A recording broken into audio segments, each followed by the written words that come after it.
Okay, well, most investors consider the cash flow first, and that's based on the rent-to-value ratio of the property. So most investors look for the highest rental value compared to the sales price of the property. A second thing that a lot of investors look at is the area they're investing in and how much potential the housing prices have to rise. Because not only do you want cash flow, a steady monthly income, you also want to make sure that your investment is secure and that your equity will be secure in the future, and not just secure, but hopefully your investment will come back stronger after you sell the property. Those two things are the main things investors look for. And you also want to consider how you're financing your investment. You can take a loan or be a cash investor. If you're taking a loan, you probably want to look more strongly at the rent-to-value ratio of the property. As a cash buyer, you have a little more freedom. But in either case, you want to consider both the rental value to property value ratio and also how much potential the area has for growth so that you can maintain your equity. So the pros and cons of investing with a mortgage versus cash. Investing with a mortgage means that you can acquire a property with the tenant's rental payments. The tenant's rental payments should be more than enough to cover your mortgage, and that's something you need to pay attention to as an investor. You need to make sure that the cash flow coming in is more than enough to cover the mortgage, in addition to other expenses that come along with owning a property, such as HOA fees, maintenance fees, and taxes. The benefit of investing with cash is that you don't need to worry so much about the rental value to property value ratio because you don't have a mortgage payment to make. But at the same time, you still need to consider those fees like the HOA and taxes and maintenance fees. One more thing to consider if you're using a mortgage to invest in real estate is that when paying a mortgage, the interest on the loan is front-loaded, which means that you'll have to hold onto the property longer in order to get your equity back at the end of the sale.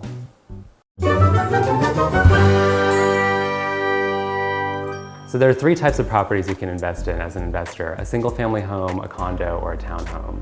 So there are pros and cons to all three. So starting with a single-family home, you're more likely to have a family renting your property, which means that they might be there longer term. They're more invested in the community. They probably have children who are going to the local schools and they want to keep their children in the same school system. Some other pros of being in a single family home is that your HOA fees will be much lower. And you'll have more control over how your property looks and how you maintain it. Some cons are that with the control that you get with being able to maintain the property completely on your own, you may incur surprise expenditures such as like replacing the roof or the HVAC system, which can be, large surprise expenditures. Moving on to condos. Condos are quite different from single-family homes in the sense that their HOA fees tend to be quite high, but you have to worry much less about maintenance. The maintenance is usually completely taken care of, except for the interior, by the HOA. Some cons of renting a condo, though, are that your tenants might be a little more transitory. They tend to be younger. They have, they're a little less stable, so you might have to prepare for more vacancy with a condo, since you might be renting to a different tenant each year or every couple of years. A townhome is a nice mix between a condo and a single-family home. You can often get families in a larger townhouse, or sometimes you'll have single people, but they tend to be more stable than people in condos because the rent price of townhomes tends to be higher and attract more stable renters. The HOA fees are not as high as condos, but they will tend to be higher than single-family homes. And the maintenance is also much less than a single-family home, but might be a little more than a condo, depending on the townhouse community. Most communities will cover certain things like exterior or roofs, but you need to make sure because a lot of townhouse communities don't cover such things. So yeah, a townhome is a nice mix between a single-family and a condo. As an investor, there are a lot of pros and cons to investing in downtown, midtown, and Buckhead areas of Atlanta. The downside is that the properties tend to be much more expensive. It's a much more mature housing market. The upside is that I think you have a lot more potential to increase your equity in your property. I think property values are always rising in the city, especially nowadays with millennials moving. They tend to move towards the city. One other upside of a in-town property is that you have more opportunity for multifamily units. Multifamilies tend to be a little more efficient. You don't have to manage properties that are located far away from each other. You can manage all the tenants in one place. Yeah, they tend to be more efficient from a cash flow standpoint as well. And also just the demand is always there in the in-town market. So you'll have no problem turning over tenant after tenant, even if tenants only stay a short time. You'll be able to find another tenant right away. So you don't have to worry as much about vacancy. So another great thing about in-town Atlanta is that it's booming right now. There's at least 4 or 5 condo and apartment buildings being built in Midtown right now. And that's coming along with a lot of businesses moving their headquarters to Atlanta. The population and demand in the in-town market is stronger than ever right now, especially in Midtown. But of course, Buckhead is an extremely mature and viable market as well, and you'll have no problem renting out units as well in that area. Moving outside of Atlanta, there are a lot of great places to invest as well.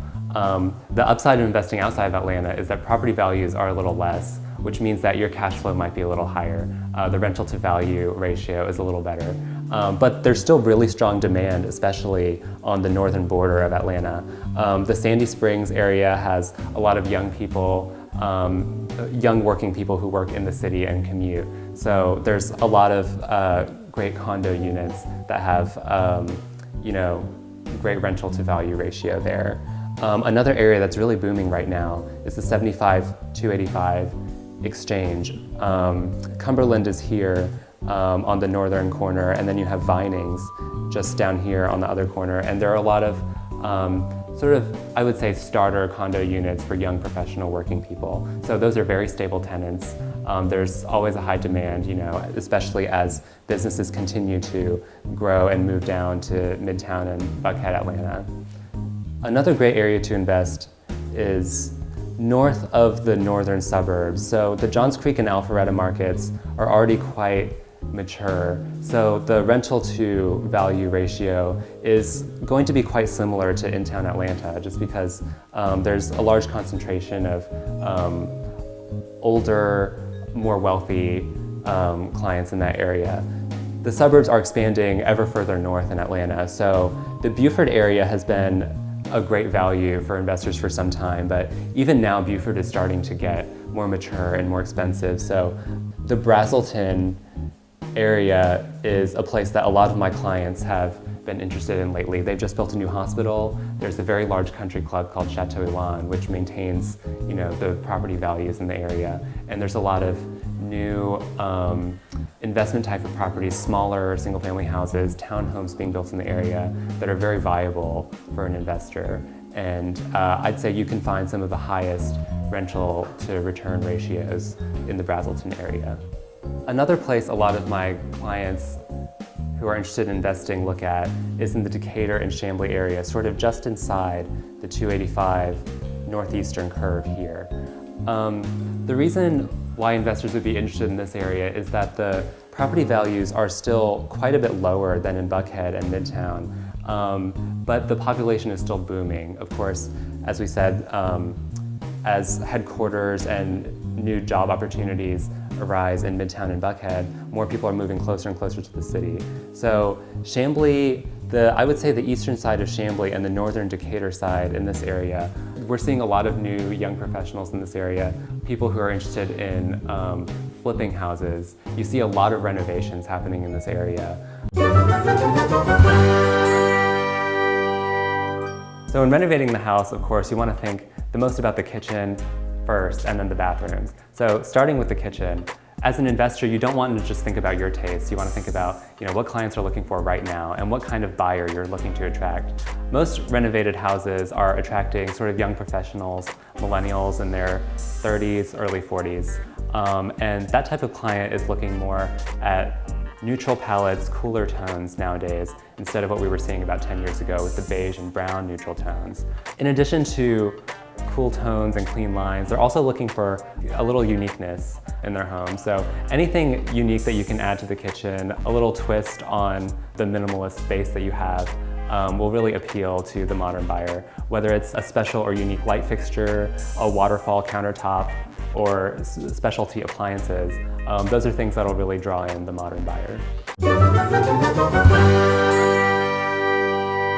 So I have here an example of a smaller single-family home that one of my clients purchased in Brazelton.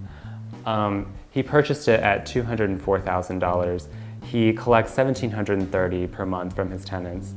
These are his expenses listed out, which is what you really want to consider before you buy a property. The HOA fee is $42 a month, the taxes are $20, insurance $92, and he calculates a vacancy rate of around 15%, which I think is very conservative. I generally see vacancy more around the 5 to 10% range nowadays in Atlanta, but a very conservative estimate of $260 per month. So he calculates his total expenses to be $413 per month. So after all of his expenses, he collects $1,317 per month. So if you're investing with a mortgage, you want to consider the expenses compared to the amount of monthly rent you're taking in. So you want to make sure your mortgage payment is not more than $1,300 a month, because after you add the expenses, you don't want to be spending more than you're collecting in rent from your tenants. Today's tip. Remember, don't be too emotional about the property you're investing in. The property is not just for you, it's for your tenants and for your future. So make sure you're investing in a good, stable area where you can maintain your equity while also having strong interest from tenants so you can gain the most rental returns on your initial investment.